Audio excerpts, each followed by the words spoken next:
On this episode of WGTV, a Walnut Grove student comes from generations of veterans. Frisco New Universal Theme Park affects nearby neighborhoods and businesses, and Drill reflects on their leadership and team building. These stories and more coming up on this episode of WGTV.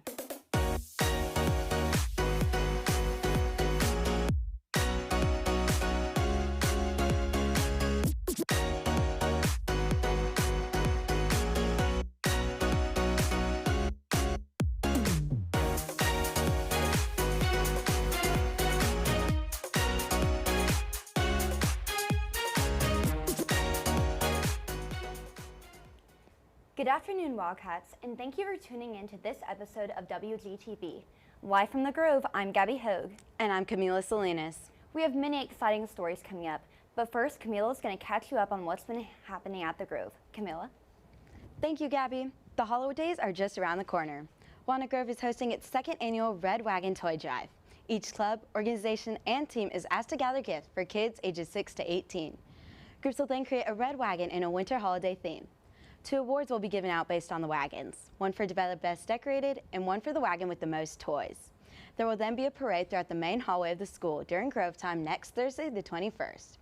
After the parade, these toys and games will be donated to Cornerstone Assistance Network and be given to families in the Prosper area. In order to drop an AP or honors course in the spring, you must get a course drop slip from your counselor and get it signed by your guardian, teacher, and yourself. These forms are due December 18th, the Wednesday before school lets out for winter break. Please note course changes may change your class schedule and lunch period. These changes may not be reversed.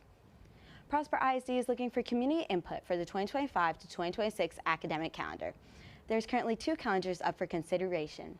Both calendars mark the start of the school year on August 12th, winter break as December 22nd to January 6th, and the last day of school as May 20th. One difference between the 2 calendars is the length of fall break and when it will be held. Unlike the 2024 to 2025 calendar, there will be no half-days next year. On Tuesday, many Prosper residents who have AT&T as their internet service provider were cut off from their Wi-Fi. AT&T users primarily in Mustang Lake experienced an internet shortage, which lasted late afternoon Tuesday to Wednesday morning. AT&T was aware of the situation and told callers that they hoped to restore the internet by 5 a.m. the next day, which turned out to be true. Veterans Day, originally called Armistice Day to commemorate the ending of World War I in 1918, is now a day to honor all veterans for their patriotism, love of country, and willingness to serve and sacrifice for the common good. This day of tribute is more personal for some. Olivia Cook has the story of one Walnut Grove student and his family of veterans.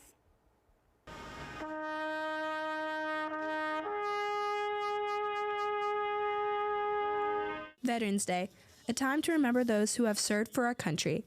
It comes on November 11th every year, and to sophomore Preston, this is a profound day in the Orlando family. I've wanted to go to the Navy since I was a kid, but the reason is mostly because I was inspired by my dad, but also because he told me the benefits of being in the Navy and being even in just any armed forces military branch. Preston's father and grandfather both served in the Navy and are accompanying Preston on his journey into the military. You know, he wanted to join ROTC and pursue it. Still open to him, making his own career choices, but overall is, I feel good. It's a great foundation. Not only the education, but the experience is, a job as well. So I'm sure it will be a good choice for him. Just like my son said, it's his choice, and I think it's a good choice for him. So I wish him all the best. Preston volunteered at the Prosper Veterans Day run along with Jarrett OTC, where he was able to hand out medals and awards to veterans in the supporting community. Well, I ran today because, for one, I'm a veteran. I served in the Army 20 years, and this is my first time having an opportunity to participate here in the Prosper area. So I thought it was a great opportunity to come out, support local vets, join the community, and just support a good cause. For Preston, Veterans Day is more than a holiday. It is a celebration of family who came before him and how they impact his life. Every November 11th is an extension of the story of his family, and one day, him. For WGTV, I'm Olivia Cook. For all veterans, thank you for your service. You're appreciated for all that you do for our country and freedom. In Veterans Day news, abolitionist Harriet Tubman was posthumously awarded the rank of general. In a formal ceremony on Veterans Day at the Harriet Tubman Underground Railroad State Park in Maryland. Tubman was made a one-star brigadier general in the Maryland National Guard. And quote from Governor Wes Moore, "Today, we celebrate a soldier and a person who earned the title of veteran. Today, we celebrate one of the greatest authors of the American story." Mazda has issued recalls for its CX-90 and CX-70 SUVs. They issued cars caused by faulty power supplies that could cause various malfunctions, with the worst causing the vehicle to suddenly lose drive power. Mazda owners will receive recall letters in the coming weeks. Cowboys quarterback Dak Prescott had surgery on his torn hamstring on Wednesday. The recovery time is estimated to be 3 months, which means Dak Prescott will not play for the rest of the season. Houston's Astrodome is planned to have a $1 billion makeover. According to the Houston Chronicle, the renovation will add 450,000 square feet of space, as well as 15,000 new parking spots. Because this is just a proposal, there's not yet a confirmed date for renovation. Frisco's latest attraction is currently under construction. Christopher Muchmeyer looked into how this theme park will impact the surrounding community. A brand new wave of excitement is hitting Frisco. Construction of a Universal Kids Resort has local businesses and residents excited for a new entertainment option. With this uprise, people are excited and concerned as traffic and congestion grows. We did work with the developers when they were laying out the site. It's like, let's put the entrance for the theme park on the other side of the park away from the neighborhood that's closest to it. That way the traffic next to the neighborhood will be just normal like hotel traffic in and out, and not the theme park daily traffic in and out. That'll be on the other side of the development. Frisco's newest theme park is set to bring economic growth and opportunities, but at what cost to local residents?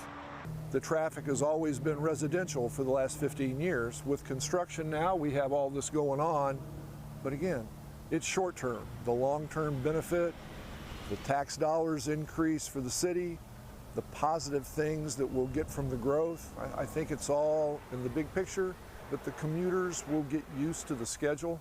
The business traffic will come and go before the park actually opens, and they'll come home before the park closes. Businesses near the park anticipate for the increased traffic, and they're excited for it as it will draw new customers. Thai Spice is one of these many places that are eager for the park to open. For sure that the customer will be coming more since the theme park's coming, so that will bring more people around the area, and I'm pretty sure it would generate more of revenue to us. We can promote not just our restaurant, but also other business or local business. Since we have a big attraction here, so that will bring more revenue to everybody here. So collaboration is actually helping the local community. The park was announced January 2023 and is on course to open June 2026. With WGTV, I'm Christopher Munchmeyer. The City of Frisco assures the community that plans are in place to manage the influx of visitors and minimize disruptions. Fall sports have been moving from their main seasons to playoffs, and this week marked the start of basketball's competition season. Tyler Medeiros is in studio to give you your sports recap. Tyler? Thank you, Gabby. Starting with football, the Wildcats hosted Independence on November 7th. The boys started off looking dominant with a 43-0 lead at the end of the first quarter. The Wildcats continued to look strong for the rest of the game with a 64-33 win, officially clinching the title of district champions. The Wildcats finished their regular season 9-1 with a 7-1 record in district play. Football has their first ever playoff game tonight at Children's Health Stadium against Seguin High School. Back on November 1st, the Walnut Grove football team eliminated powerhouse Melissa High School from playoff contention. In the midst of all the post-game Wildcat celebration, senior Matthew Graham was spotted on the live broadcast, consoling a Melissa player in tears. We asked him why he chose to do this instead of celebrating with his teammates. Pretty much we're just celebrating after the game. I was getting into the line, and pretty much I just saw him. So it was just like instinct of mine to just go over there. I mean, I just really just said he played a hell of a game. I didn't really say too much because I wasn't thinking really that. Like, I just really just said, good game, man. The post was initially shared in the We Are Melissa Facebook group. The post spread like wildfire, accumulating hundreds of likes and thousands of views. Matthew says he didn't even know it gathered that much attention. Thank you, Matthew, for showing the integrity and kindness of the Grove. Last Wednesday, Wildcat Volleyball started round 1 of playoffs strong with a victory over White House 3-0. Later that week on Friday, Wildcat Volleyball traveled over to Allen High School and entered into round 2 of playoffs, facing the Wolverines of Lakeland Frisco. The Wildcats dominated the first set, but the Wolverines turned it around, winning the next 2 in a hard-fought battle. Despite the loss, Walnut Grove's Jaylee Lara had an impressive performance with 11 digs and an impressive second season. Boys basketball started their season at Rockwall High School. Unfortunately, the boys would drop this one 62-51. Their next game was against Marcus. Unfortunately, the boys would go on to lose this one with a final score of 60-45. Boys basketball had their home opener against Mesquite High School on Tuesday. The boys battled until the final buzzer, but came just short, losing 61-53. The Walnut Grove Arena was electric on Thursday as the Wildcats took their course against the Coyotes of Frisco Heritage. The teams were both neck and neck throughout the game, but the Wildcats pulled out a win in the fourth quarter with a final score of 65-59. Senior BJ Scott racked up 15 points and 3 assists. Senior Parker Evanson had 10 points and 7 rebounds, and senior Addie Reeves with 13 points and 6 rebounds. The boys weren't done yet. The Wildcats re-entered the arena the same night against the Amarillo Sandies and won 61-39. Friday Night Lights is not the only stage that Silver Elite performs on. As their competition season gears up, Jackson Kingerski takes a look at what the girls at Silver Elite do for each other on and off the dance floor. The glam of the Grove always amazes the audience with their performances. Whether it's at football games or pep rallies, the dedication and work not only by their directors, but the captain, lieutenant, sergeant, and line members are what make these dances organized and successful.